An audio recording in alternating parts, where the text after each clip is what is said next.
Hi everyone. Hi and welcome back to BattleRapresume. This is your host Tom Quee. Thank you so much for joining me. This is the 16th episode. I just want to start off again by just saying big shout out to everyone who's been listening and subscribing and getting involved with the show, commenting on the videos as well. The Chiller video that I did, both the interview with Chiller and 25 greatest Chiller schemes that I did on the channel. It's got like 2,200 views, which is decent. For kind of a compilation. So I just want to say thank you to everyone for sharing that. Thank you everyone for getting in touch. As I said, if you want to reach out, battlerapresume@gmail.com is the email. If you could leave us a review perhaps on iTunes, if you get in contact with us there, if you could subscribe to the show wherever you listen to it, if you listen to it on YouTube or iTunes or whatever, just get in contact with us. Just continue to listen to old episodes, new episodes, etc. Anyway, my guest today is for sure the biggest guest we've had, and I'm saying this knowing the guy is a really humble guy, and he kind of, this won't go to his head, but for sure like a huge kind of monolith of the culture, a constructor of the culture, someone who not only is a co-founder of Don't Flop and who battles, but who could be seen in earlier videos like the WRCs in the background. Like, this is someone who was around the scene for from ostensibly the beginning in as many ways, if you're kind of looking at it for a Don't Flop paradigm. Kruger, what's going on, man? Yo, what's good, man? It's good to have you here. How you doing, man? Yeah, I'm good, man. No, it's thanks for that intro. No, it's good. So you were at the WRCs then? Yeah, that's true, man. I've been around for a while, man. So and Arcade were in the second one, weren't they? Or, 2007. Yeah. So that's the one you went down for? That's the first one I went to. Jeez. But I saw some jump off street battles as well, in 2006. God. But yeah, man, it's crazy. It's crazy how the battle scene's changed from then. But yeah, and you've been there the whole time, man. Like, you've just been like viewing it. Like, in Marvel Comics, they have that person called the Watcher that just watches the whole universe, and you've just been there, man. Just well, there's loads of people like me. Do you know what I mean? Yeah. Fans back then, and I was just a fan of battle rap, like how people are fans of battle rap today. Do you know what I mean? And like, I wasn't a part of it or anything. It was just like I was a spectator. I used to watch all the jump off uploads. It really feels that Don't Flop's ascent in many ways was tied to inextricably the ascent of YouTube. Yeah, like it was kind of the perfect. Like, obviously there was battling before that, and Smack DVD, for example, is testament to that. When these URL would sell the battles literally on DVDs, and there wouldn't really be any platform. Because if you think about how crazy revolutionary YouTube is, really, for free you can upload whatever you want, and like it can just be shared. And obviously, Don't Flop took over that. We'll get into the first battles. We've got a lot of battles to get into, and this first battle, a lot of people won't realise that before Don't Flop there was something called Tube, wasn't there? Yeah. This was like personal channel that kind of was where the first battles went. Yeah. So yeah, if you want to access it, you can still find it. But if you go on it, like the sort of name of the channel is go to youtube.com/Don't Flop in capital letters, and the changeover. Yeah. I think that was wise. And at the time, you guys were going by Don't Flop Street Battles as well. Which, I mean, what was that about? That was just kind of a moniker you dropped quite quickly, or? Yeah, well, basically, when we started doing events, it just they weren't street battles anymore. Yeah. So it made more sense to like just call them battles. But that's how like all the stuff that we used to watch, like jump offs, it was like street battles. You know what I mean? As you link up on the street, yeah, it's true. Have battles in the street. So yeah, it was just kind of, and also we were just, we weren't renting venues or anything like that. We were just like meeting up with people and filming them on the streets. So yeah, that's what it was. Street battles. Yeah, no, the Tube is like is classic. I've been going through a lot of them recently. There's 24 battles on there. Everyone should check them out. The first battle is versus Show-X. Oh my god, that was in a nightclub. Yeah, at Mojo's. Not Shocks, even though it looks like Shocks, it's Show-X. And you also, I mean, like, this isn't just early battles. O'Shea's there, battling Tuez. Sensor's there, Sprungy, Chris Lees. O'Shea actually teams up against Chris Lees with a guy called Double Deuce. MA, Lex Digits, Lego, Profan. Like, even in these early days, it seems like you guys, how are you building that talent roster so early? How are you getting these people? How are you getting the O'Shea's, the Legos, the Tenchus to be on your league so early on? It was all people, it was all done on MySpace. Oh, shit. It was back in the MySpace days. We were obviously like in the underground hip-hop scene. Yeah. So like we knew certain people. We knew like there was a lot of people that we knew wanted to battle and didn't have any outlet to battle them. So it was just kind of like, it started off with people we knew, but then we could holler at different people from different areas. Do you know what I mean? Like, I remember finding out about Lego through MySpace. Just like I stumbled across his page somehow. Oh, right. And like I was listening to his tracks, and like he was sick. I was like, he'd be sick in a battle. So we messaged him on MySpace and said, "Would you be interested in battling?"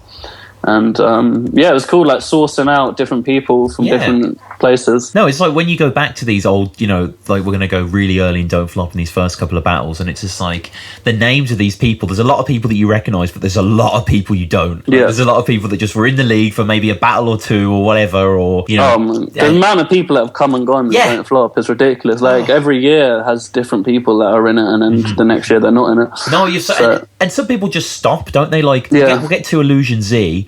He battled a ton until 2012, and then just never battled again. It's just kind of people drop out of it. But we'll jump into this first battle, which is your first recorded appearance. You battled before this though, around I believe Press One on an early episode said that he remembered you from freestyling in some record store. Yeah. I used to go to Dill Real record store, but I didn't really battle. Right. But Dill Real was like the first open mic that I started going to. In Carnaby Street, and it's like a classic UK hip hop spot. Right. I started going I started going when I was like 16 or something, or 15 even actually. And because like obviously all clubs are like over 18, so like that was somewhere you could go. Yeah. And you could just like, it was in a record store, but like there's everyone ciphering outside, and that's how I met Rhyme Asylum, Children of the Damned, all of them like UK hip hop crews. And that's the shit that made me kind of want to like step my punchline shit up. Because to be honest, like the scene then is like the UK hip hop. It was more musical because you were doing it to beats and stuff. Yeah. It was very much like how the battle scene is now, because it's like it was all about who had the dopest punchlines and schemes, rhyme schemes. And like when I started going there and hearing all these people I've never heard of before, and like the level they were at, and even though like none of them had music out or anything. But it made me step my level up. So it was like every week you'd be going to the open mic trying to write a new 16 and have like new bars. So that's like where it all really came from. That's like was the start of it. And it's just like from a modern perspective, I just looking back at that, it's like it's a shame there was no camera around. I know. Like, I mean, there was some cameras. There was some early footage, but like it wasn't like. Do you know what I mean? It's not like there was no PPV. Like camera phones and shit like that. It's actually in this battle against Endless and Shizaz is brilliant because someone does have a phone. You can see it like literally a Nokia 3220 at the corner of the screen. Someone's clearly just recording the audio as you get introduced. But this is from Don't Flop 2, the Brighton event. This is uploaded November 2nd, 2008. So we're going back a long time. We're going back pretty much 8 years now. It's so old that it's in 2 parts. Yeah. Because what was that with YouTube? You couldn't just upload over 10 minutes or... Yeah, you couldn't upload a video over 10 minutes. It's just like, for battling especially, that's such a fuck you. Like, that really fucks with, like... I guess... I know, but battles were a lot shorter back then as well. Like, now battles are like half an hour. Back then it was like... Modern URL could not survive on the the old... Yeah, but all them old grind time battles are like in parts. Like, you see Conceited vs Arsenal is like 8 parts or something.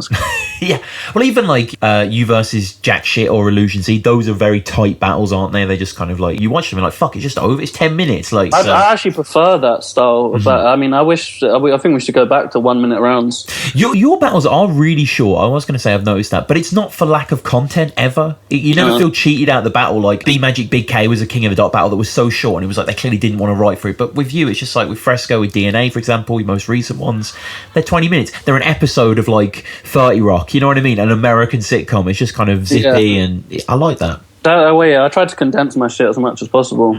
But yeah, that's kind of the style. That's the style of battler that I am. That I like the shorter rounds. I like saying as much as you can in as little time. But certain battlers have different styles, and I can see how certain battlers like having longer rounds. But for me, it works better. I prefer, and I think they're just more watchable and digestible for the viewers.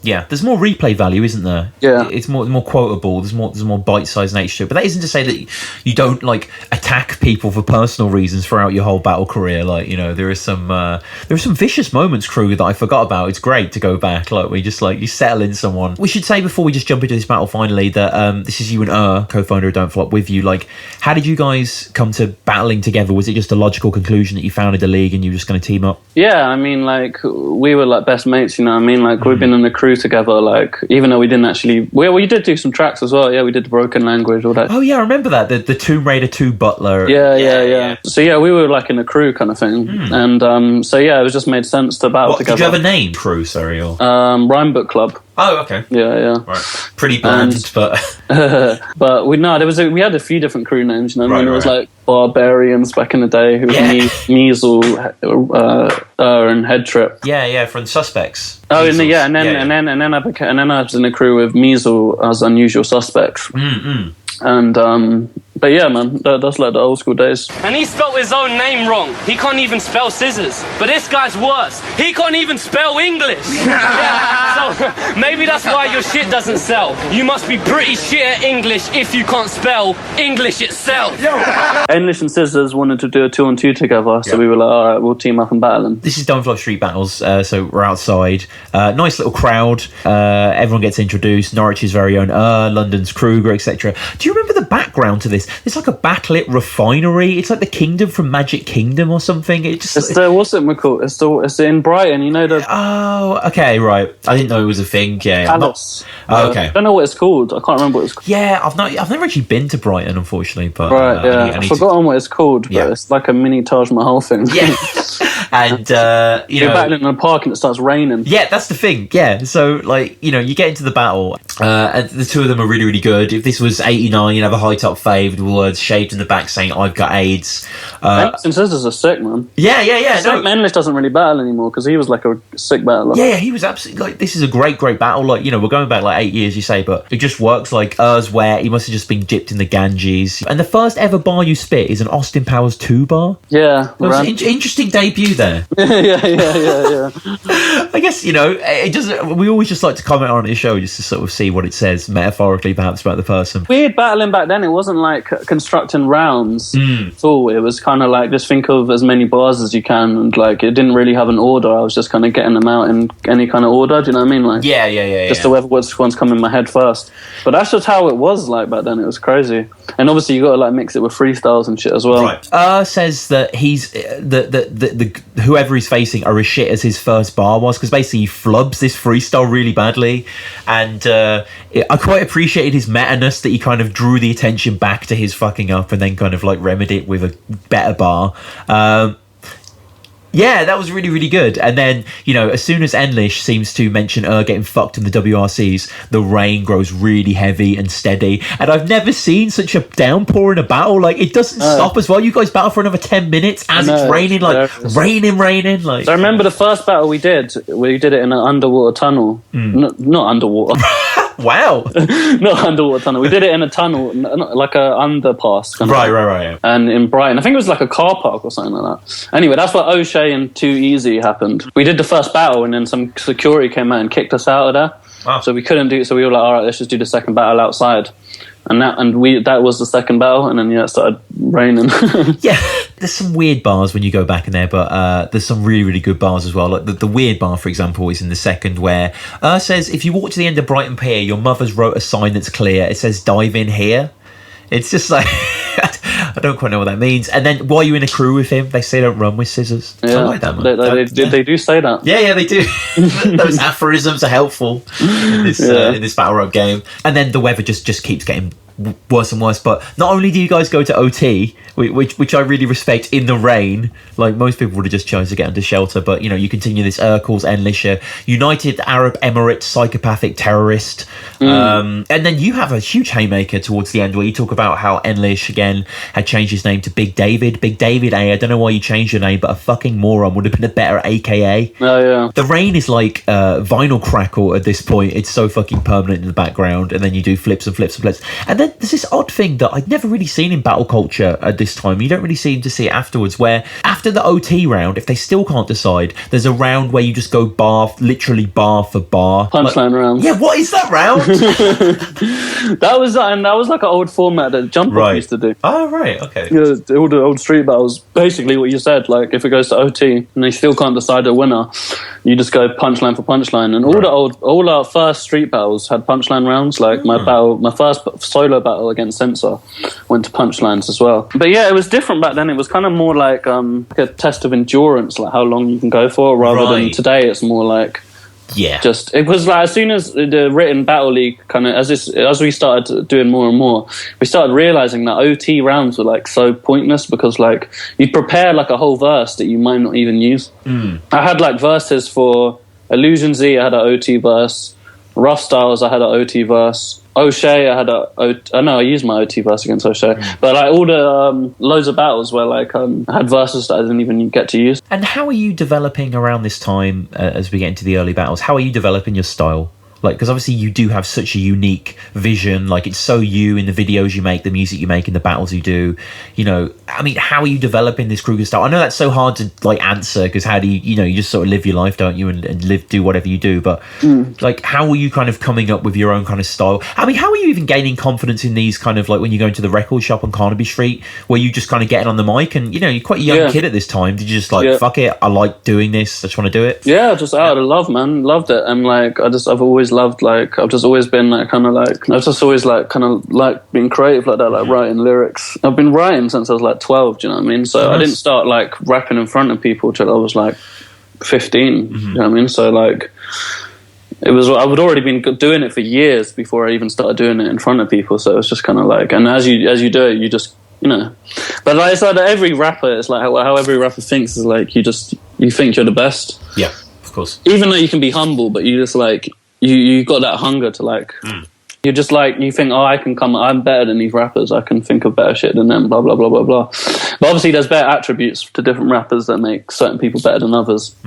But I've always had that thing where I know I can come up with good lyrics, and like I've always loved the punchline style, so I've always comfortable in the battle scene, because that's like I've been doing like punchline tracks for like years before I started battling, plus I've been watching battles for years before I started battling, and I was like glad that I didn't, because I was gonna like enter WRCs and shit like that, and I'm glad I didn't, because I think I would have been like shit. I would have been like I wasn't ready, but like so I've been spectating and watching for a while before I stepped in the scene, so like, it was like the right time to kind of do it. So that's kind of, and as far as style and shit like that, I just soaked up influences from all the fucking, just from being a hip hop head, you know what I mean, like all the shit I love. Loads of different artists, and just being obsessed with hip hop, and and being around other good rappers. That expertise shows, because you do seem seasoned from day dot. Really, this is your first battle, but it's the loads of really punchlines now. Your delivery's confident. You got the freestyle ability. Like it's apparent that maybe it wasn't clear that you've been to all these events at the time, but it was clear that you had all this expertise behind you, and the fact that. In pretty much a year between that battle getting uploaded, we have your battle with Illusion Z. I mean, my voice is high, but this guy's is higher. Bitch, you make my voice sound like pariah. Homie, your shit is horrible. Which is in America, in grind time. Like I remember when I was getting into Don't Flop, and I was kind of going back, and it was weird because a lot of big events had happened that I wasn't there for. So the cannabis thing had just happened, I think. So I wasn't kind of aware of the impact of the event. I was just kind of experiencing it retroactively. Like if someone was getting this Don't Flop now, and then they just watch Lunacy versus O'Shea, and they don't really realise where it comes from and all the history and stuff like that. And that just is the nature of the beast, because there's so many fucking battles that like how are you going to know all this sort of stuff. So when I was getting into Don't Flop circa to 2012, you were a big name, and I watched a lot of your battles and really enjoyed you. And when I was watching this, I was like, oh god, he's so young. And then I look at 2009, I'm like, I couldn't believe you'd been a year in and you were going out to grind time now. Like, were you kind of pinching yourself here? Like, I am just on the vein. Like, obviously you were brilliant and deserved it, no doubt, but like this was so early, wasn't it? You were such a good battler from an early like there's so many British rappers that could go over there now. Yeah, I know. We were like the first British guys to go over to grind time. It's mad. But like that's why I knew the pressure was on to like I really had to like make an impact. So I knew that was my real breakthrough. That was my time to like fucking shine. So yeah, I treated it really seriously, man. Like I knew that like that's why like I was, because I knew that like I was going to be rapping in front of like the biggest crowd that I've ever rapped in front of. So that's why my style in that battle especially is so shouty, and like I'm just trying to project as loud as I can. But yeah, man, like that was I was well happy. No, this is one of the all-time classic battle events, isn't it? Oh yeah, Battle of the Bay 5. Like this is classic event. You were part. How does it feel to be like a legitimate part? Like when people look back on this event, they remember your battle and they're like, oh yeah, it's dope battle. Like, oh, I'm honoured, man. Yeah, I'm I bet, man. It's like the second battle. The first battle was Caustic versus Cadillac Ron. Right. Yeah. Rest in peace. And I was a battle after that, and it was weird, like opening up that event, and it was like such a classic event, like Thesaurus first Ill Macula. which for like back then it was like, because of all the history that Illmaculate and Saurus had in like Jump Off, that was like a huge thing, them two battling.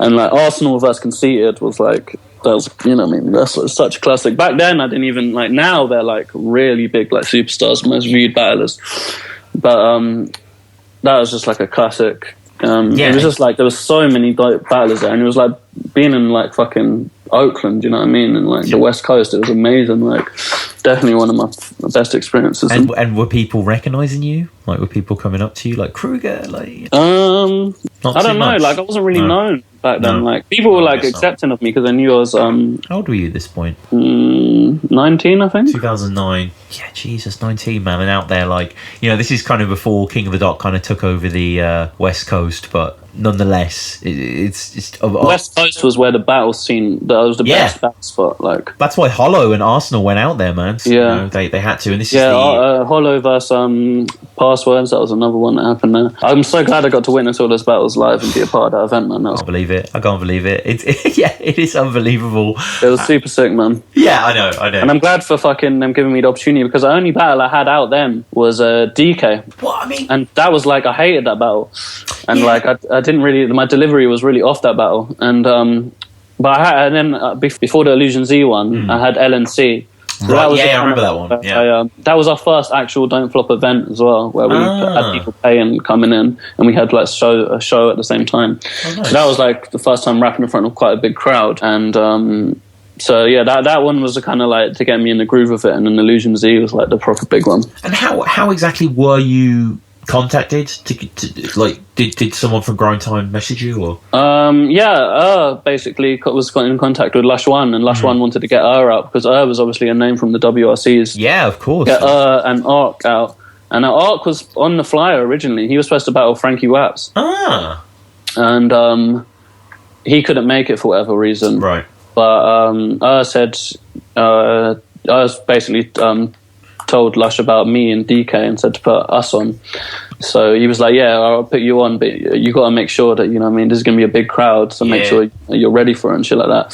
So I'm glad I fucking rise to the occasion. It's a massive leap. There's no bones about it. It's a ginormous leap. Even more so back then. Like you've achieved the impossible for a British battler to do this back then, really, haven't you? Like, you know, it's so unheard of. Like, now it's commonplace almost. Like, you know, I personally felt one of the biggest achievements of British battlers of the last year was Shocks, the Rebel, getting on URL.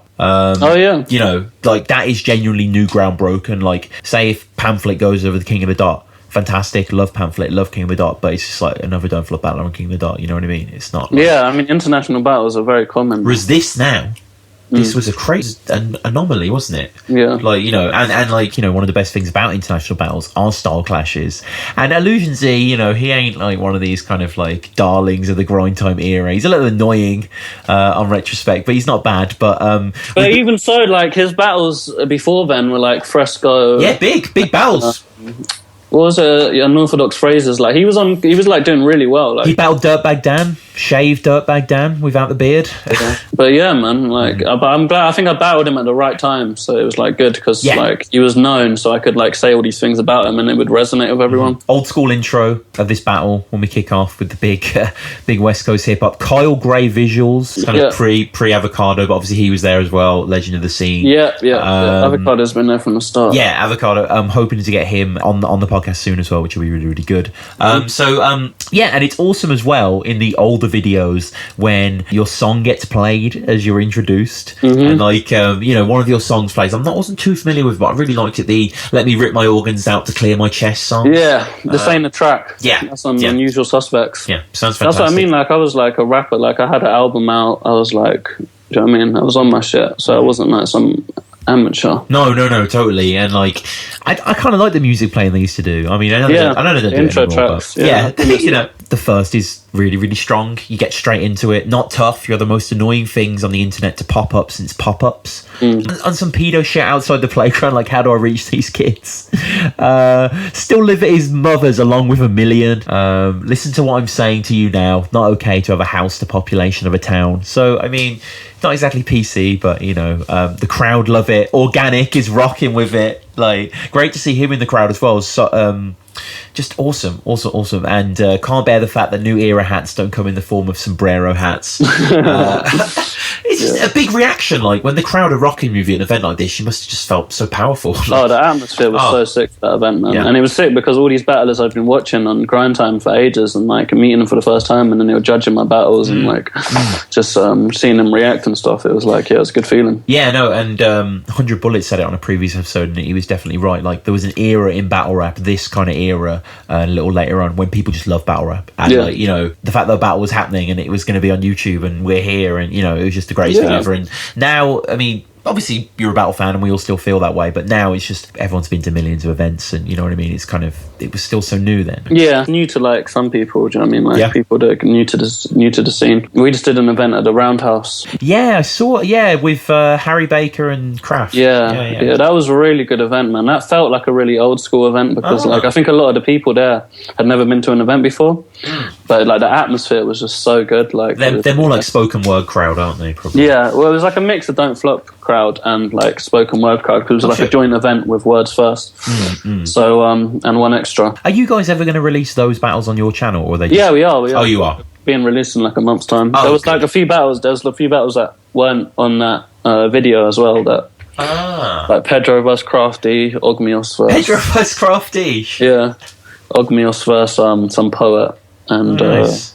there's a few others. Illusion Z claims that you only exist to comfort her over the stolen tapes. Lots of multis, lots of empty multis make this British queer's insignificant career disappear. You know, get Tantra involved, we'll see Jason cut Kruger's head off. I mean, the Kruger angle is so, like, there are two angles that keep coming up in your battles. I've been watching your battles non-stop for the past couple of days, and the two angles that keep coming up are some sort of angle about dreams, or Kruger, or killing you in dreams, or that, something like that, or you having the face of a baby and a paedophile at the same time. Yeah. Those are the two. I mean, like, you know, I guess it's not, like, I don't mind a good Kruger angle, like a good Freddy Krueger. It's expected, you know what I mean? That's my name. The name flips, you know what I mean? I expect people to flip my name. Do you enjoy name flips? Yeah, I think name flips are sick. Obviously, some people can overdo them. Some name flips are better than others. But I think flipping a name is one of the most like best ways to get a punchline that will go off. Do you know what I mean? Like, because it's like that's what you're called. So like, it's the best way of thinking of punchlines. Whenever I accept a battle, the first thing you think about is their name. You think, all right, their name's that. How can I flip that? So I guess with DNA, then you were just spoiled. Like, yeah, 'cause you did like wordplay with the hell out of that shit. Like, so many DNA flips, but dropping some straight facts in the second that I really enjoy. Your performance again is fantastic. He's building on the first, confident, resolute. Like, you know, you get the idea that maybe there's a slight vibe in the building, that there's a slight novelty, that there's a British guy battling. Not that you're bad or anything, but just that you're British in the same way someone's American and don't flow up. You know what I mean? It gives that certain edge to it. And the fact that you're good just compounds it, and people are really rocking with you. Yeah, and I was careful because I knew the crowd that I was rapping to, so I was like, I didn't want to be. I wanted to make sure I was understood. Yeah, didn't want to come too. Come with English references. No EastEnders references. Yeah, exactly. No. Yeah. So you gotta know what crowd you're battling in front of and shit like that. And you know, you'd rather be the best in the worst division than to be the best in the best than to be in the best battle scene to be the worst one in it. And it's a worthless gimmick when you're dissing more people outside the verse than in it. Yeah. This is grind time now. Your grind time then. I mean, a punch like that is just going to rock the room, isn't it? Really, it's just simplistic. The Kruger fundamentals there, breaking someone down, wrapping it up cleverly. You're on the attack here, and it's demolishing Illusion. Yeah, it's a good battle. You know, it is a really, really good battle. You know, similarly to the end of your first round against Charron, you don't have that kind of zaniness at the end of the round. You just kind of come with honesty. You talk about him dissing Mad Ills. Where the fuck would you be without him? And then it just kind of ends. And then he goes to the camera and shouts out Mad Ills, clearly kind of dosed with truth. Yeah. You know, it's what was happening there? What was the beef going on? I can't even remember now. It's so weird. Like, there's so many like things that happen in battle rap, the like little soap opera. Yeah, oh my god, yeah. You like, and you reference it, and then like now I don't even remember what it was about. But I think it was. What was it? I think he must have, because like Illusion Z used to diss like lots of people in his battles, right? So I think he must have made some little diss to Mad Ills in one of his battles. But that's just kind of his style, was like making fun of everyone. But obviously Mad Ills is like the Grind Time founder, so I just kind of took that approach of you're dissing the person that's made the league you're rapping on. Completely fair. And Ill's second again is kind of slightly unfounded here. British jokes. You flew it over here from Liverpool on a Quidditch broom. I just love how like wherever when you're from England, it's like you can say I'm from Manchester, from Liverpool, anywhere. You have the sex appeal of roadkill.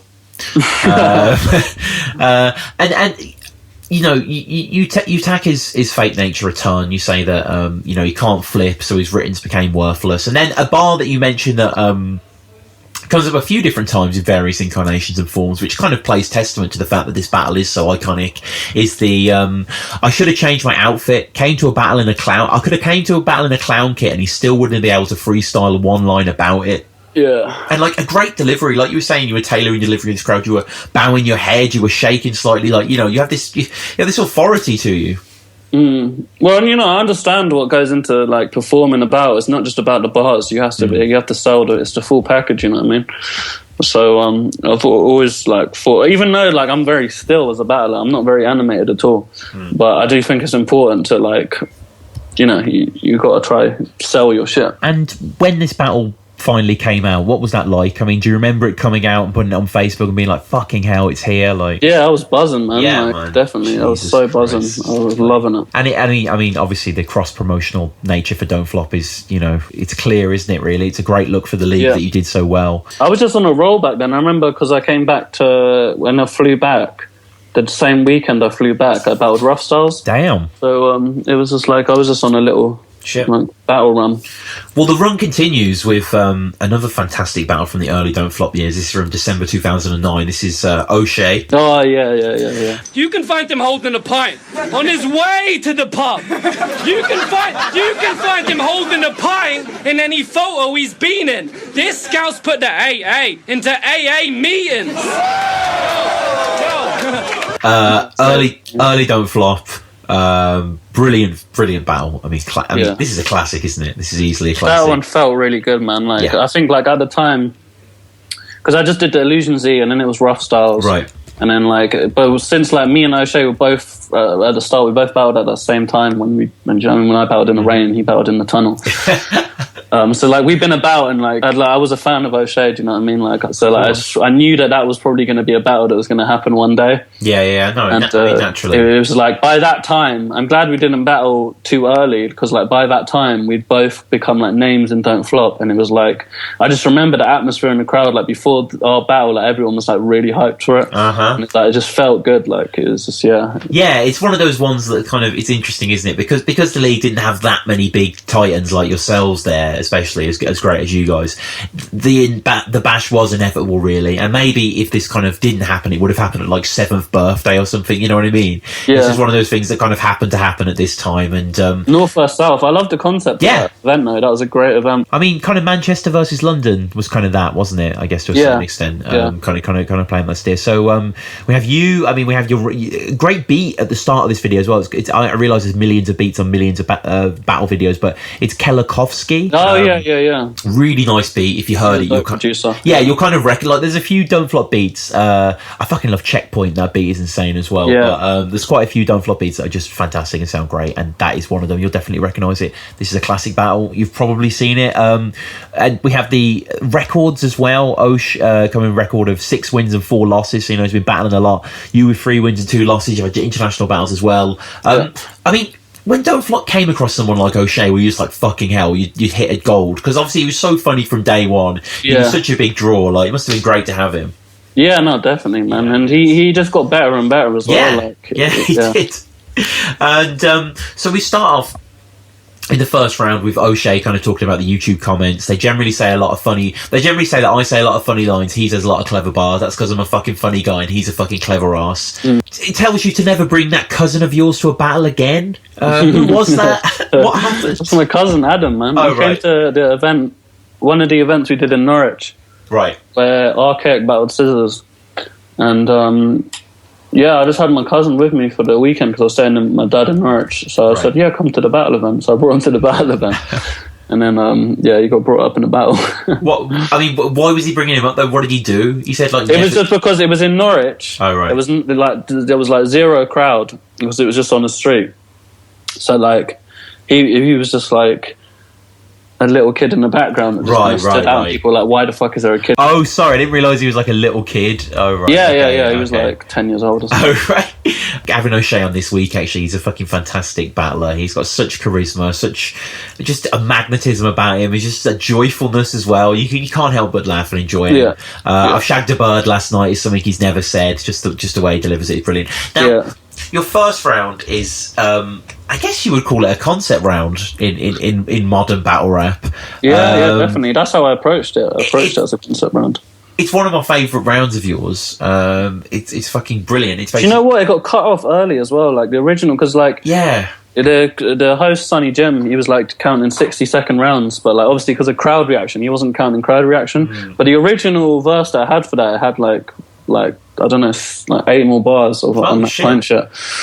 Or maybe more, I can't remember, but I just remember being annoyed that all the rounds got cut off early and I had extra bars. I do have that in my notes, that the rounds are incredibly tight. Like they are a guillotine 60, like you can't get anything like 60 seconds. It's just like... We both had extra shit. We start by talking to O'Shea and saying that you look different. Did you lose some weight? No, you've always been quite fat. And then you basically deductive reasoning realise that he's not holding a pint. Now, was there a chance that he could have been holding a pint? I mean, no, originally I had it as because I thought he was going to be holding a pint. So my original verse was he's holding a pint. Like that, I started from there. Right. But when the battle started and he wasn't holding a pint, I was like, all right, I got to think of something. Think of an opening bar to change this. So I just thought of that bar, added that to the start. And then I just went into the pint verse. Mm-hmm. And I managed to just because obviously if he wasn't holding a pint, my verse wouldn't make sense. Yeah. So I had to have something at the start about he isn't holding a pint. So I just thought of that bar quickly. I was wondering that, and you say just for the record that Innuendo's holding it. Yeah. And you basically talk about every battle he's in. He's holding a pint. Check Don't Flop nor Free. You even host with a pint. Even whilst just the series of situations. Even whilst taking a dump, you can find him holding a pint. On the way to the pub, you can find him holding a pint in any photo that he's been in. That's one of my favourites. Just like any social event, he's just there. And then it just keeps building up. Some great, just some really kind of like original writing here. This Scouts puts the AA into AA meetings. What is the writing process? Has it always been the same since O'Shea onwards? Are you just kind of putting pen to paper, or how are you coming up with stuff? Yeah, punchlines, man. Just thinking of punchlines. It's easy. Like, I just go off the stereotypes, thinking of like Liverpool, what things can I say about that? Thinking about Harry Enfield. I used to love Harry Enfield. I think about the AA, so I'm thinking AA, how can I flip that? Yeah. AA meetings, alcoholic. It's just making little links like that. And that's what basically it all is like. You just try to think of things about them, as many I make like a list of like things that I can diss them on, and then it's just about linking those things and finding connections. That's how it works. No, and you round it off really well. Doing basically, imagine him robbing something because he's Scouse, and doing a stick up at a shot of a pint under his top. Yeah, and then just kind of the one off like, you look like a fat baby. This is a really Where was this battle filmed, by the way? Can you remember? This is in Birmingham. Birmingham, was it? Oh, right. It was because it was north or south, so we did it in the Midlands. Yeah, makes sense. And then in your second as well, I really, really like the second, basically saying O'Shea, the way you suck up to her in Don't Flop, it's more like obey. People say you're so great, but you're more like okay. You get away with murder like OJ, and your skin looks like it needs Olay. He's called O'Shea because his body is an O shape. Yeah, that was the first punchline I thought for him. Right, yeah, no, it works. And I've got jokes too. Who's there? Knock. John Locke from Lost, if he got squashed.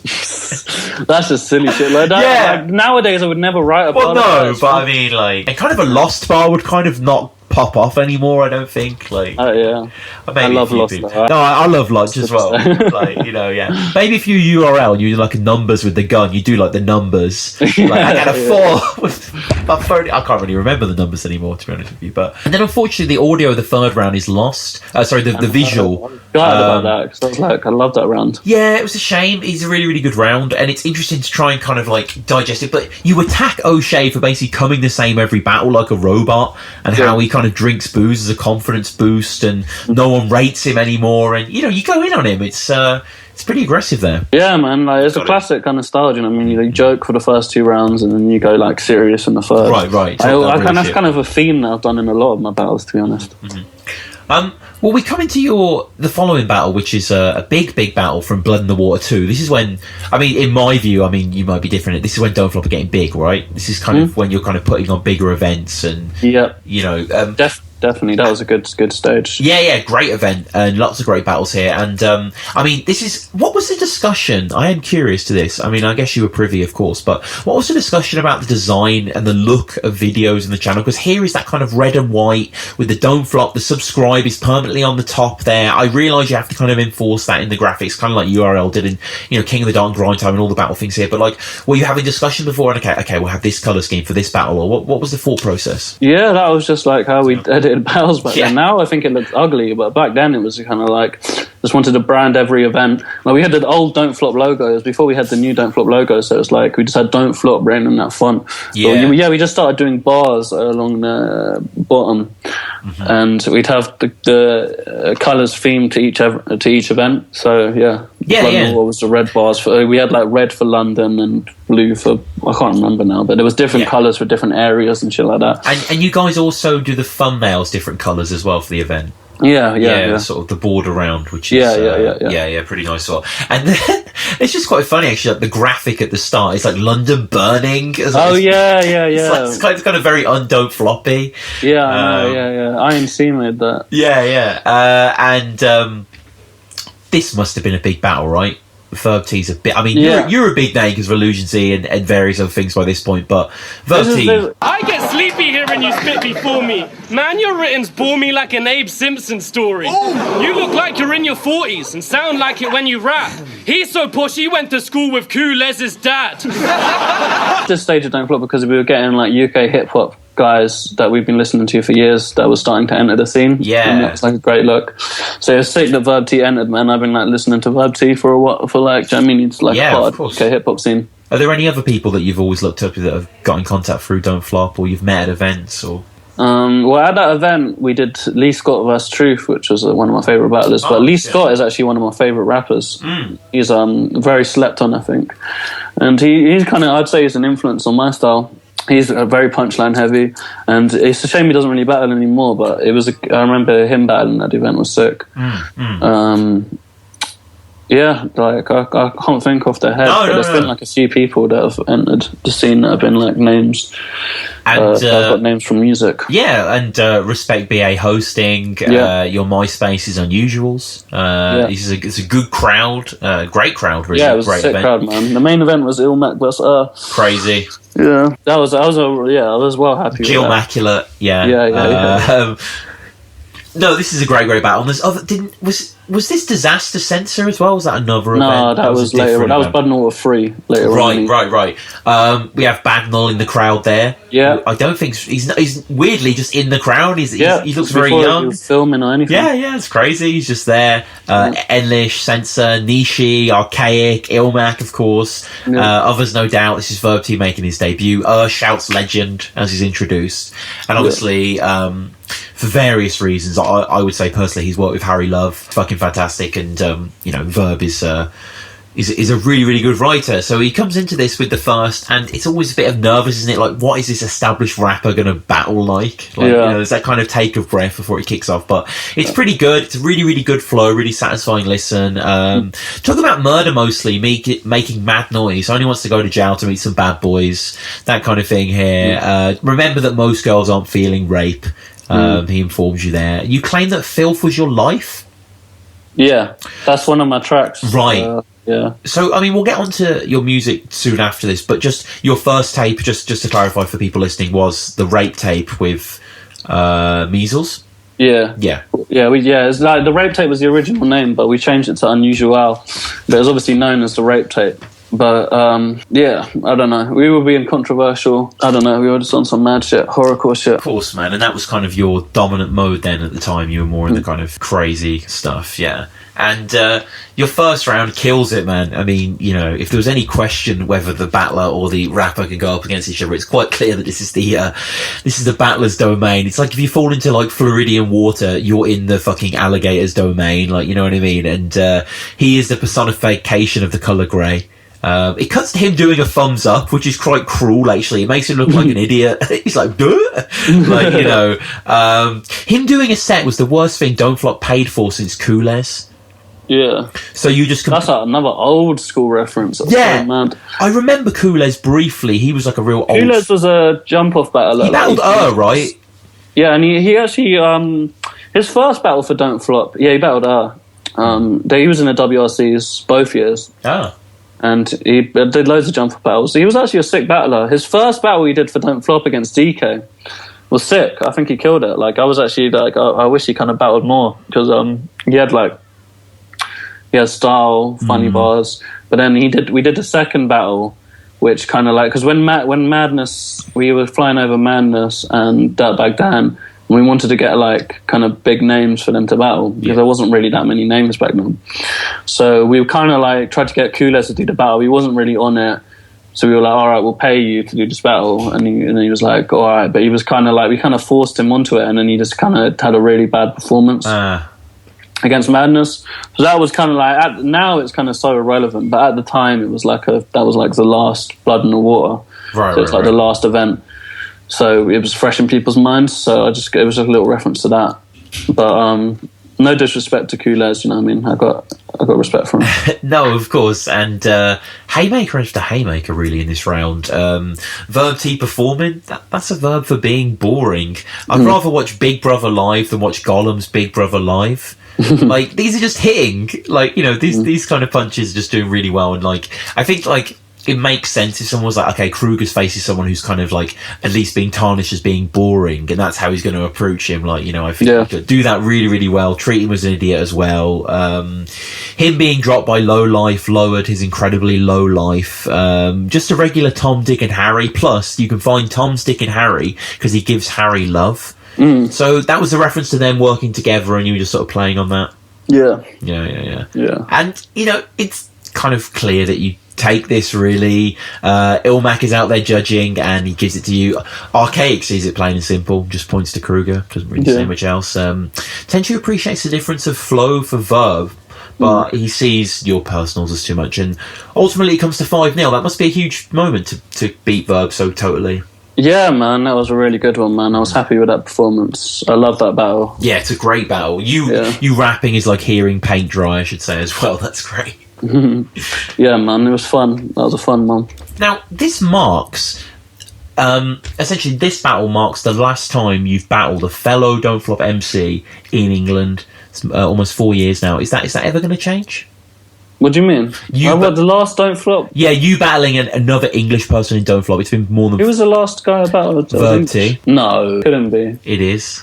I'm going to look at my little history now. No, the last person would be like probably Jefferson Price and Definition. But I think I might have battled someone before. I kind of want to count one-on-one, really. All right, let me look at my... I'm on it now. I'm actually on your version. Okay, no. This doesn't make sense. You're right. There must be someone else. No, you're right. Truth, I think.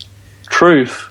Is that the last one? Even now, it's ages ago. 2011, December 20th, 2011. Yeah, the rest are literally the 6 more left. Internationals. Yeah, there's a demo battle I'm not really going to count, but yeah, you're so high profile now. Is there any chance of you headlining? Is there any chance of you headlining like a training day style event? To be honest, I know it seems unlikely anymore. No, I'm kind of done with it. Fair enough. But I might come back, you know what I mean? Maybe, to be honest, I didn't realise it's been so long since I battled a UK guy, but it would probably make sense to battle a UK guy now, because like I've got more respect for the UK scene anyway than a lot of these internationals.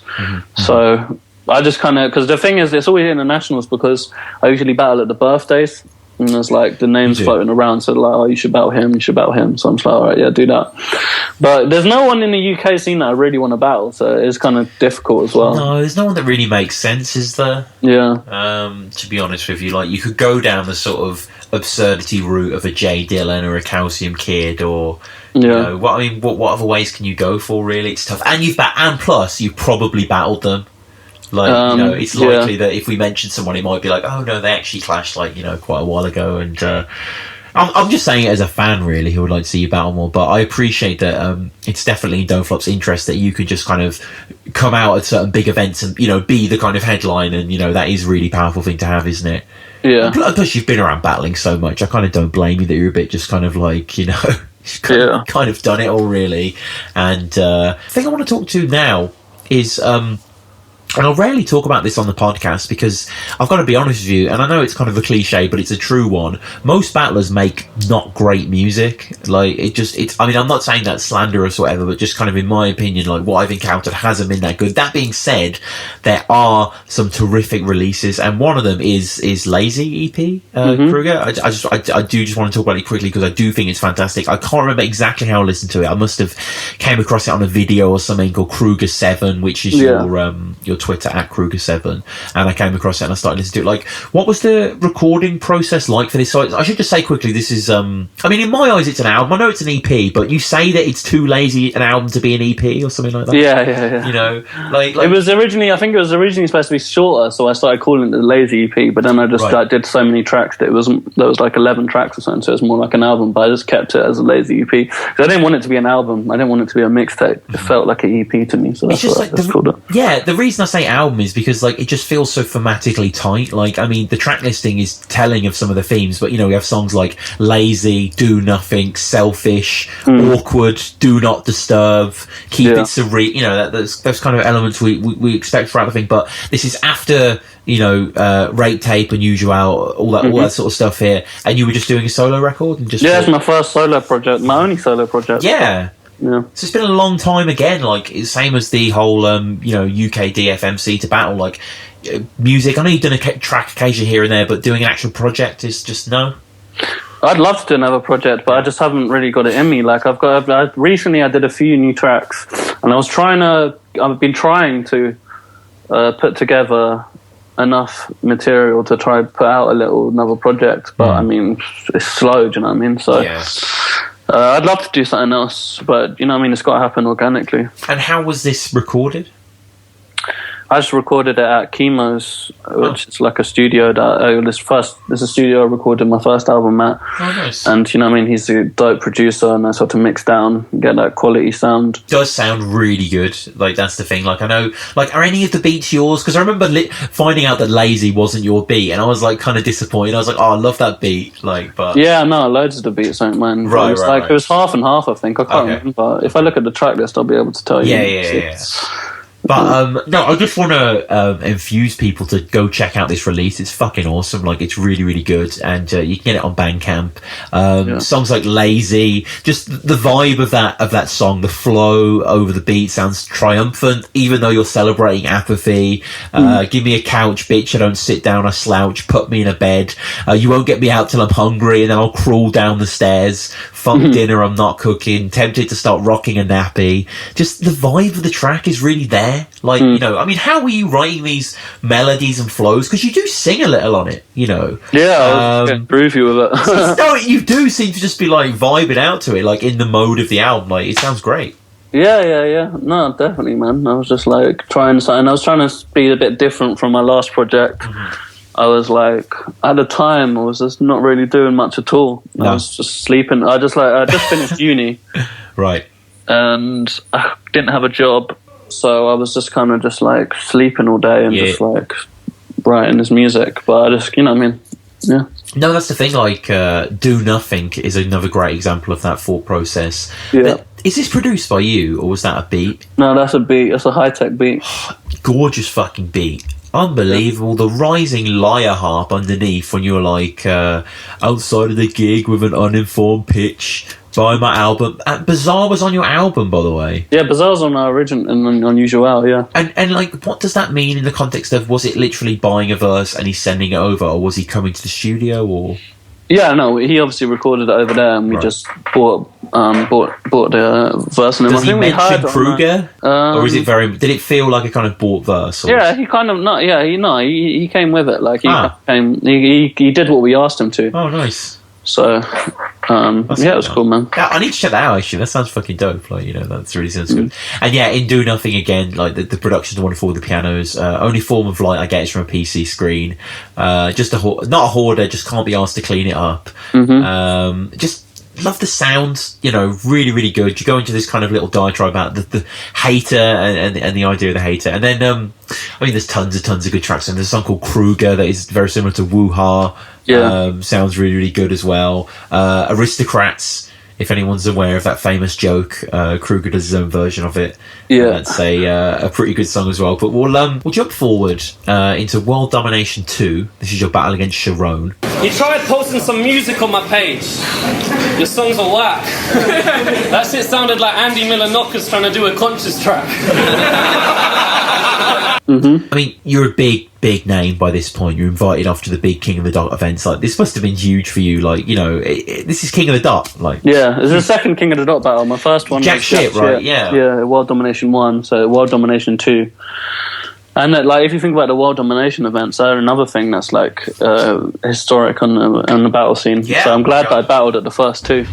Yeah, and I love these old King of the Dot videos because they have the interviews at the start. Oh, I know, I'm so awkward in those interviews. I hate the interviews. No, they are a little bit kind of like, I feel that. And the Thesaurus one as well, you're quite funny. No, I hate interviews. Well, this is I'm talking about the pre-battle interviews. I hate. No, I feel you. Yeah, they are quite kind of. I can see why they got art them. Like, I like them as an an artifact of the time, but they are a little bit intrusive, and battlers often are people who like to perform on stage, you know what I mean? Backstage is like kind of who gives a fuck, like at the end of the day. Charron, I love Charron. I really want to get him on the show, but he doesn't really say anything. You say you love Canada, the people, the global gathering. Charron douchily struggles on Er's name. He's like, Erg?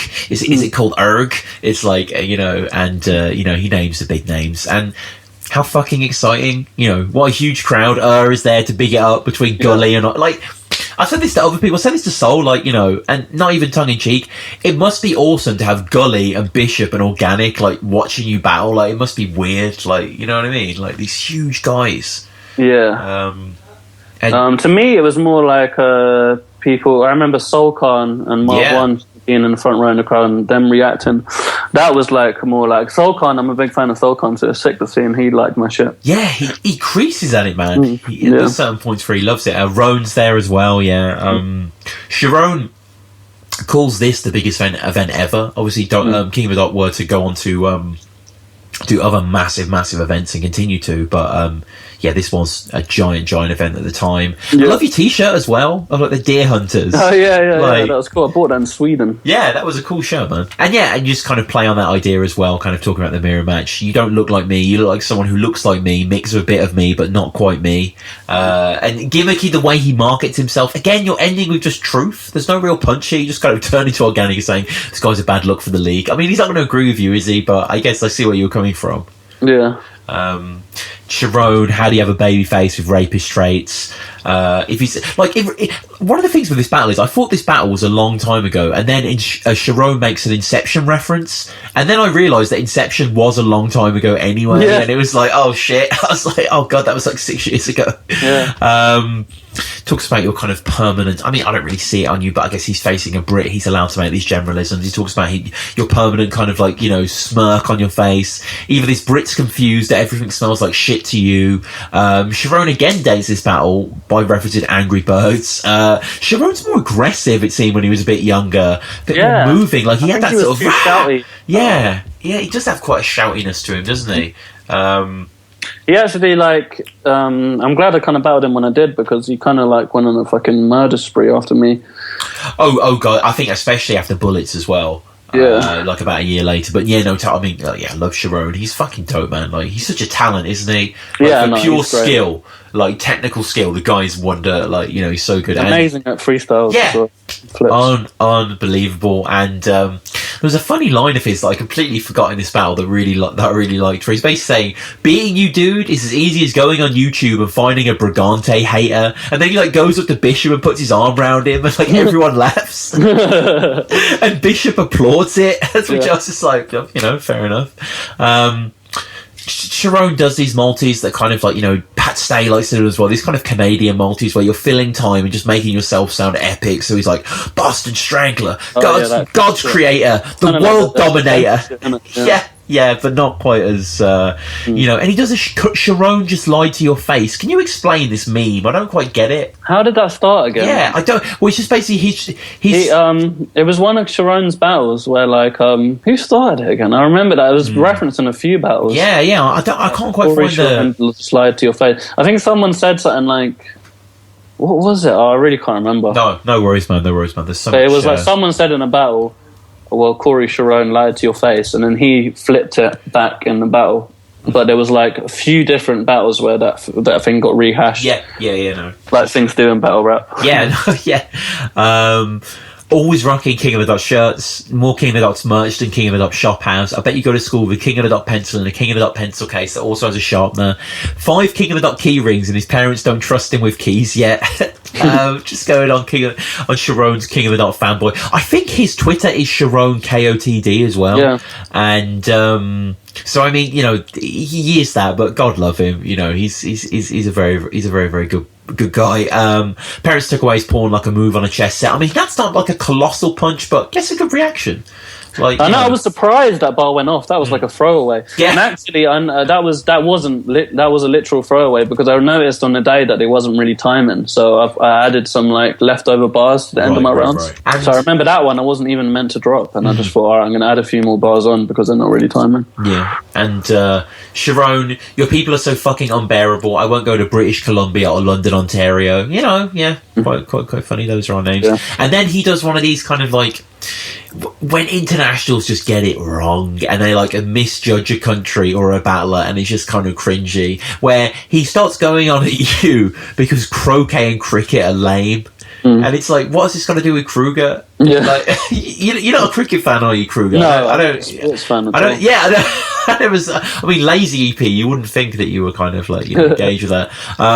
Foreigner's mouth, foreigner's mouth.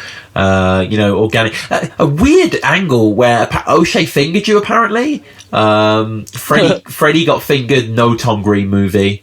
So late night hotels there, and you're so quiet around girls that even I'm astounded. And then he goes in the audience and like gets a go, and he's like, if I got this brown chick and put her in a clown's kit, you wouldn't be able to say one thing about it. Yeah. Which was quite a funny callback. Yeah. But, a little outlandish on his part, but really, really funny. And then, you go in on the whole online relationship. I do a clown's kit bar again as well. I can't remember if that was a flip. Maybe he was flipping my bar, because I remember I rehashed that line and said, if I turned up in a clown kit, you'd freestyle a whole round about it and it would sound shit. Yeah. Yeah, that's what Soulcan cracked up about, actually. Yeah, that was really, really funny. And then you do the line. I didn't realise the whole angle on the third was about Laura Tarsi. I didn't realise back then she wasn't like, she was really not a name at all. Like, it was funny. Like after that battle, she kind of, I didn't know who it was like at all. Like I was just kind of, I just got fed that information really last minute, and I didn't really have a third round. So to be honest, I didn't even really want to take that angle. It was kind of like a thing where I was a bit unsure about it, because I don't even really believe in dissing people outside of the battle. I think it's a bit mean. And it's kind of not where my morals lie, but I just kind of did it out of, and it worked. It saved my battle. It made that. Forget morals, bro. I wasn't even expecting it to do that. Yeah. But that's what everyone remembers now. Is like I ain't jealous of that one or whatever. Right. But I did actually feel bad about it at the time. Like I remember afterwards as well. I was like, I felt bad because I was like, I just like dissed some random girl in the battle. But it was weird that she became such a name afterwards, because like I really didn't think that it was like, do you know what I mean? It was just like Yeah. So we should say, just to clear up, Charron apparently had like a fake online girlfriend that Organic had like conceived of, that was Laura Tarsi. Yeah, he was in a Facebook relationship with Laura Tarsi, and on Facebook they were in a relationship together. And then I heard through the grapevine or whatever that he was like, he wasn't really going out with this girl, that it was fake. So I was like, all right, well, I should probably say something about it. God, remember when Facebook Official was big? Seems to kind of doesn't know its power anymore. But if we get to Thesaurus, you are the corniest human being alive. You need a reminder.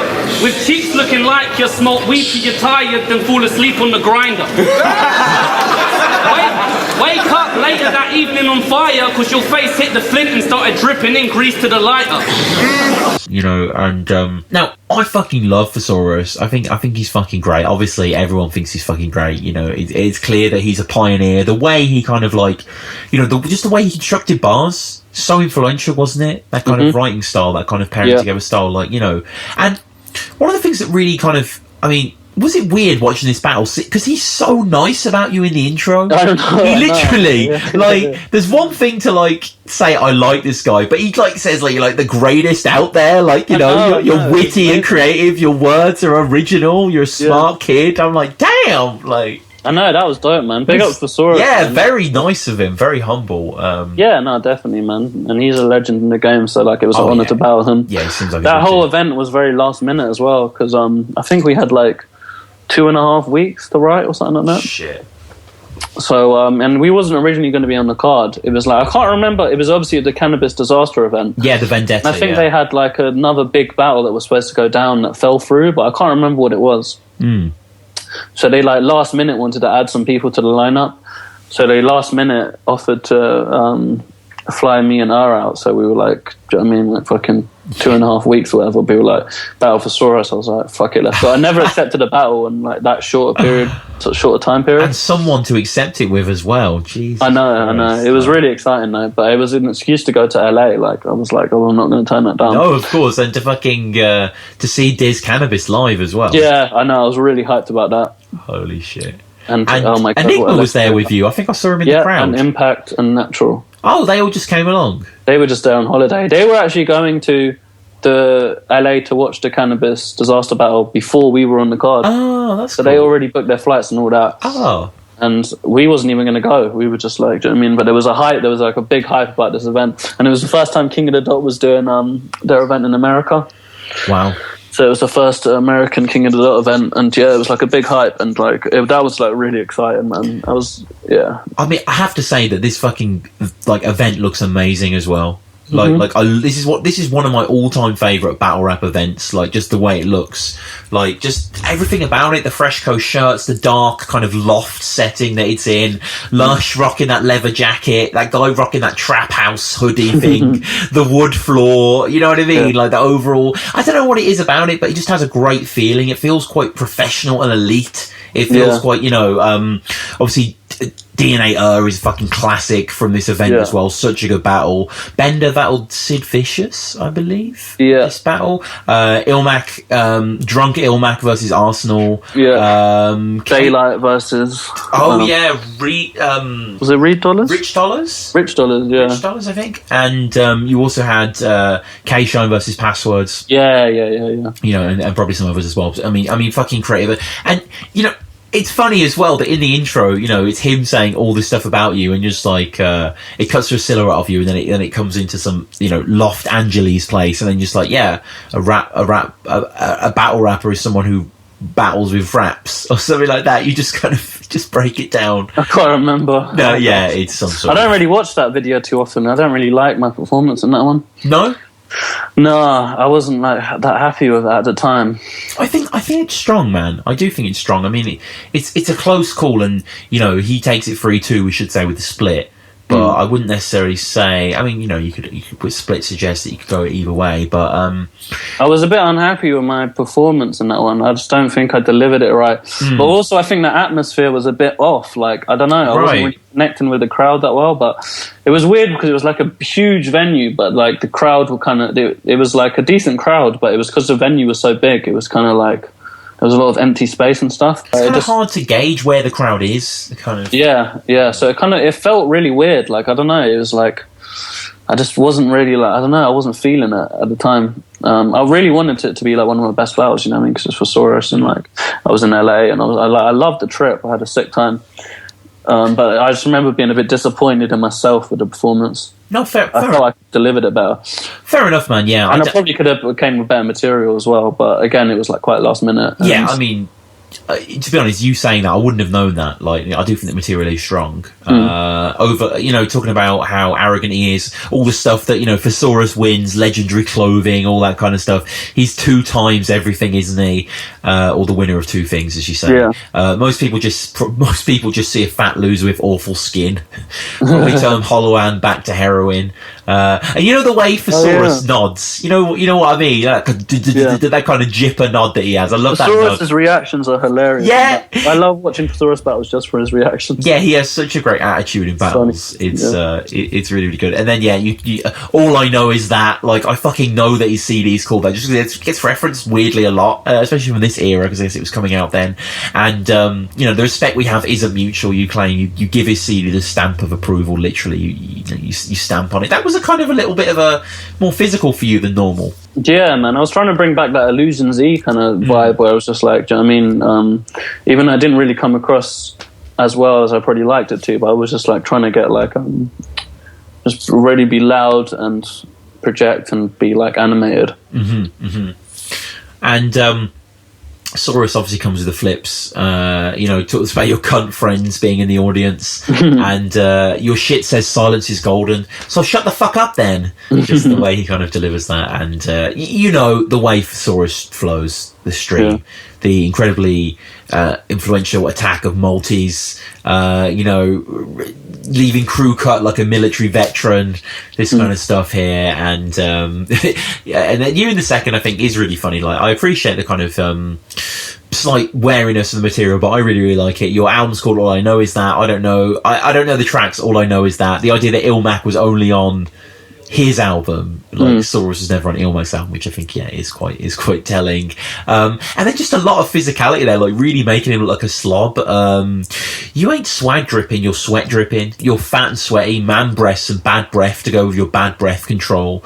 And then you tie it into the fact that, like, him always getting with women, and the fact that kind of they're taking his breath away so he can't breathe in battles. I thought that was quite funny. And how also, like, he can talk to the parents of his next girlfriend because he'll be their age, because obviously he has younger girlfriends. He'll like get on with them fine, which is actually pretty funny. And then you kind of reveal some shit about Australian groupie Uno fucking her. I forgot how much exposing you do.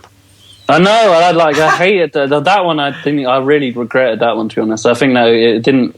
It was me kind of trying to recreate the kind of fucking shit against Charron. Yeah.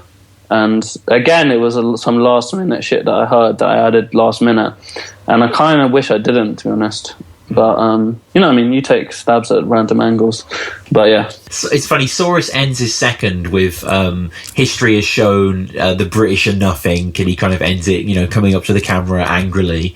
And one of the top comments on the battle by JAEKN Jaken: history has shown that the British are nothing. Is the Saurus aware that the British are the largest empire in history? I'm American and I know that. I'm so sick of the Saurus. If he had any money from this shit, he'd be retired by now. So just angry American there. Lots of basketball references, littered throughout Saurus's 3 rounds here.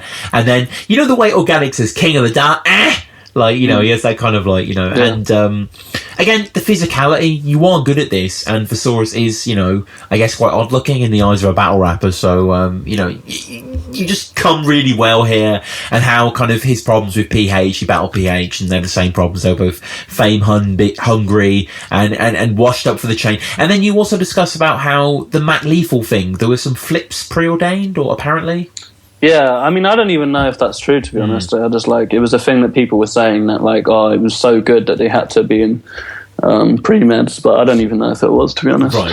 It's just kind of just go with what everyone else is saying. This is an angle. And then Saurus takes it, but this was a good showing for you, man. I think this was Saurus also battled didn't he? So he had a lot of respect for you guys. That was good. Yeah, man, and I got a lot of respect for Saurus. Of course, man. Of course. Are we going to see him on Don't Flop this year, or?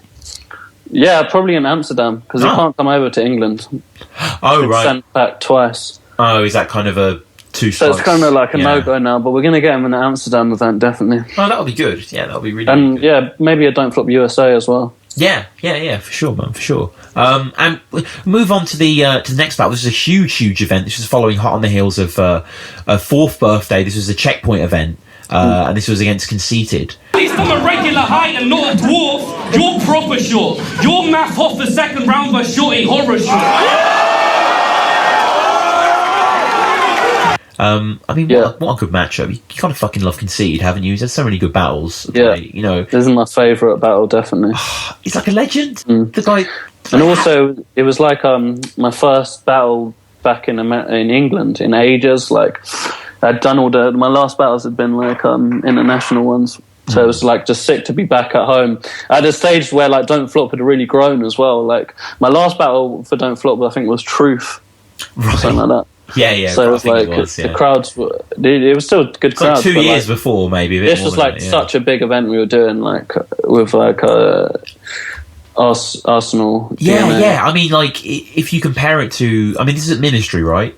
Mm-hmm. Like, yeah, it was our first event at Ministry. Yeah, you've done a few events since. You've had like a birthday event there and stuff like that, and various other ones. But it's never looked better in my eyes. I think the crowd look awesome. The whole event looks great. No. There's just so many people there, isn't there? It's just rammed. Yeah. So it was just like there was a real kind of like welcome back kind of feeling, like when I was on stage. Yeah. Oh my god.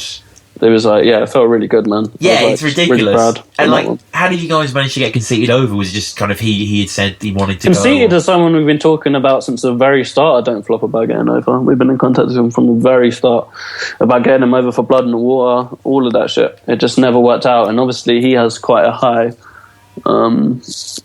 price demand. But we always wanted to make it happen, and we made it happen. And yeah, it was suggested that I should battle him, so I was just like, you know what I mean, turn it down.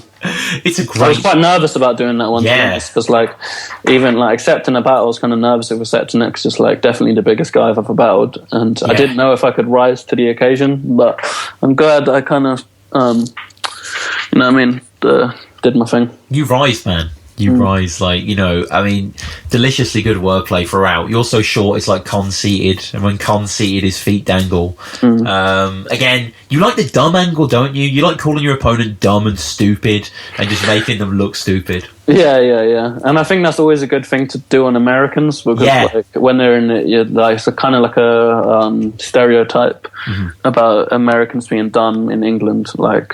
So it's just like an easy angle to take. Your math offers second round against Shy Horror Short. I mean, how short is this dude? How small are your shoes? You're a buffoon. I rap better when ordering food and have eaten Zinger Towers taller than you. Shout out Zinger Towers, by the way. Like, you got that Zinger Tower for free when you rapped it on that video. Yeah. That's crazy. No, it's funny, isn't it? Have you ever done it again? No. Oh my god, what a great moment. Like, I know that video is popular, but I just want it to be like a million viewed viral video. It rather than Most Prob, and you know, no offense to Most Prob, but this should be Don't Flop Smash. Your Zinger rap, man, it's brilliant. Cheers, man. No, it's really and then just lots of great stuff. Like, I love the way you kind of go in on his unwieldy writing style. See, he be talking reckless acting, like we should all get it, when he puts a bunch of words together with forced connections. The sort of shit you'll never hear in a normal sentence. It's like a Chinese finger trap. You try to pull it off, but it gets worse the more you stretch it. Crowd are just... I've never seen a Don't Flop crowd so rabid. Like, they go mad. Like, they love it, man. The crowd, that was one of the best crowds we've ever had, I think. For sure, especially for Arsenal DNA as well. Like, they were so hyped. Like, just that day, it was just like, that was one of my favourite Don't Flop events. Yeah, no, I agree. And Tony Charlie clips as well. Mark Grist and Mixie versus Wizard and Shiz is a really good battle as well. And then, Con's got some great stuff here. Put Kruger in a cast like Wes Craven. You know, again, the kind of baby face after a bitch fucks him. She don't know whether to call herself paedophile or cougar. You got to slow it down. Like, you got to give a slow it down, and the slow it down's fantastic with the whole, you know, no sweater, crew necks. Oh man, you got to say it again. Like, you know, there is, and you call him the king of bad puns. You know, your jeans are too skinny to fit a handgun. Like, this sort of writing that you're coming with, like, these are, like, are you aware, like, the diamond quality of these punches? Like, they are just kind of like just in the grain, aren't they? They're so simple, but they work so well. Yeah, I was happy with my material, but even so, like, when you're preparing your bars, I didn't, like, when I was like writing for it, I was like worried the whole time that I didn't have enough material, that my material wasn't good enough, and like when I started showing them to a few people, and it kind of made me a bit more confident. I was like, all right, good, these are cool. But like, you never really know when you're writing these bars how they're going to go down. Like, I've always got like a lower expectation. But then when I deliver them and they go off, I really didn't know which bars would go off and which ones wouldn't. And then, you know what I mean? But obviously I'm proud of those bars. And what is your rehearsal process like? Like getting it in your memory, just repeat it over and over? Or Yeah, just repeat it a million times. I try write it. I try write the month coming up or whatever. And I try have it all written 1 week before exactly. Right. So I can just spend a week going over it. Yeah, no, that's the best. So that's usually what I try to aim for, to have it written a week before. And then Con kind of takes your most famous line, I suppose, the "I'm not jealous of that one," but then applies it to like football, like soccer. Yeah. He gets booed quite a bit when he kind of calls it soccer football, but that's just the crowd. They're rambunctious, aren't they? And Con he plays on the cliches. We get a Buckingham, we get a Princess Di, but it's done well. Like Conceited has a fantastic personality. Like we mentioned before on this podcast that he has a ridiculous social media following. He has like hundreds of thousands of people on Instagram and like over 2 million on Facebook. Like I'm not sure what the Conceited appeal is, but obviously this battle's almost got 1 million as well. It's got like 900,000 something, so it's doing really well. Yeah. Well, he's like a star, isn't he? He's Wild and Out. Wild and Out. Yeah. No, and all that, man. But yeah, I mean, we close out the battle, and what another fantastic... Like, you don't really seem to falter in these battles. You seem to have just got the professionalism down. You know what you do. I guess you've been battling for a long time, haven't you? Yeah. That's kind of like, that's the biggest high that I think I've got from battling Conceited. I'd say Illusion Z and Conceited are my favourite ones. They're completely different time periods, but like they're the ones that like I've got the best memories of. But like now, I don't have that same drive to kind of keep battling. But I'm happy with like the battles that I've done. No, I mean you've got 24 battles. Which isn't like a huge amount in the grand scheme. A lot of people battle like way more than me. Most battlers battle like a lot. Do you know what I mean? Like, and I respect that. Do you know what I mean? Like I just don't have the drive like that. Like other battlers, but like I respect the hell out of fucking people like Pedro, fucking battling every event. Do you know what I mean? Killing it. You know what I mean? O'Shea, look how many battles O'Shea's had. Ridiculous, man! Yeah, no, I mean, do you know what I mean? I've got nothing but utmost respect for those kind of people. I wish I could be more like that, but I'm just like too fucking. I think about fucking the shit too much, and it's annoying. No, I mean you do have that slow measured style which just fits less battles. You know what I mean? Like it wouldn't really make sense for you to take tons of battles, whereas Pedro or O'Shea kind of have the freestyle and the kind of definitely bit more wild with it. But we'll wrap up as we always do with a couple of quickfire questions, Cruger. And now I realise you've seen a lot more battles than the average guest, but hopefully you can whittle something down. Do you have a favourite URL battle? URL?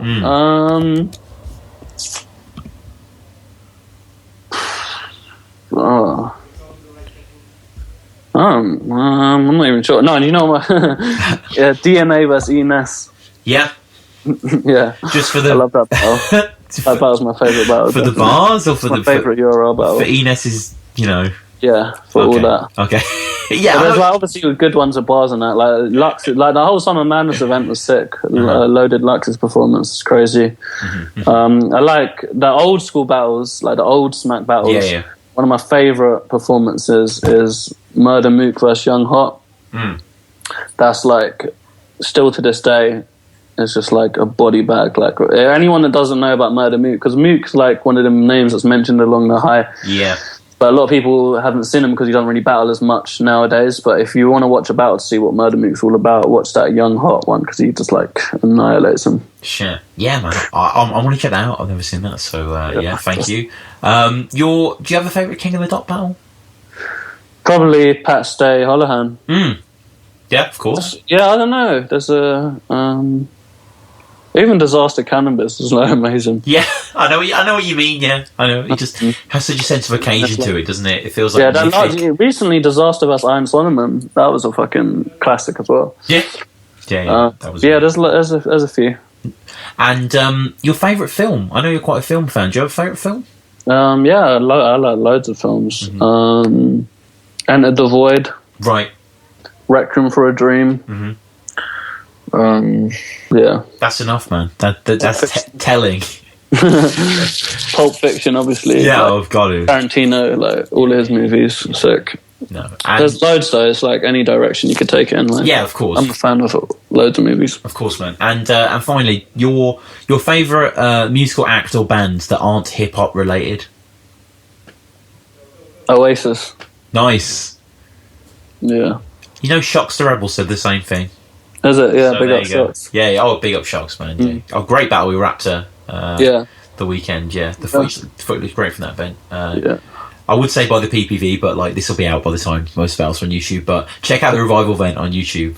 Yeah, it's fucking dope. But yeah, thank you, man. Well, man, this has been no pleasure, man. And I would urge everyone to check out Lazy EP, as I said, Kruger on Bandcamp. How do they get at you, man? Just add you on Twitter, all that sort of stuff. Yeah, man, Kruger7. Yeah, on Twitter, Instagram, Facebook. And are there any? I mean, obviously, you know what you do with Don't Flop is kind of under wraps until the events get you know revealed or whatever. But are there any projects you're working on, like the Grime one, or like the O'Shea remix, or is there any video stuff you're working on? I'm doing a few music videos. I'm doing a music video for Dots and Copyright.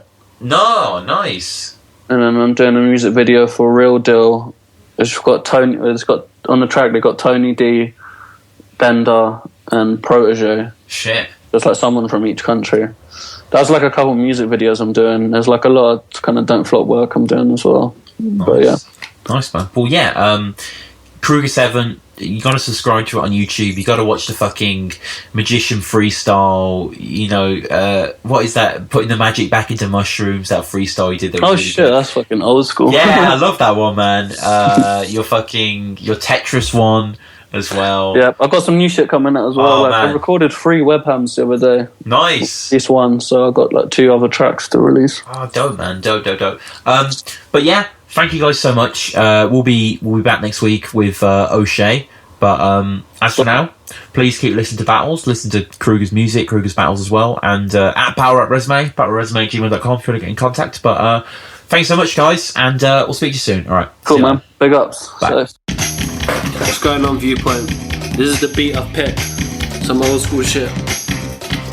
Shout out to everyone that remembers this one. Alright, check it. I'm a spitter 16 for Viewpoint. I look like I'm 16, I'm a cute boy. I write bars on the spot, I'm a rude boy. They bite hard like a dog with a chew toy. Who would pick a beat like this? Skipping on the rhythm and the theme, might switch to a different bit of lyric in the scheme. I rip killing beats, I'm a fiend and I need my fix when I speak like this. Awkward stoner, I'm not much of a forum poster, but I do this for the culture. I give my heart, I'm the organ donor. On the regular, you know me, I'm the Don't Flop editor. Don't holler me on Messenger. Going on and on, you're not Erica. Badu, I'm a baboon in a bad mood. Mortal Kombat, new smack, you stab wound. There's a brand new tattoo. Leave you with 2 black eyes like a raccoon. That's you, you're Zazu. I'm Mufasa. Don't compare a vet to a newcomer. I do drugs, I'm a zoo, running through mansion pool, but I keep it cool as a cucumber. Might see me hosting a clash at events, but I don't wanna rap. Just wanna drink and overreact. Fuck attack, oh leave your toe with a tag. Clothes in the back, zipped up. I'm in love with the cocoa, rolling a big blunt. Quick puff, get pissed drunk till I hit cut, leave you stitched up. That's a nip tuck. Yeah, and that's it. I tag in Pedro.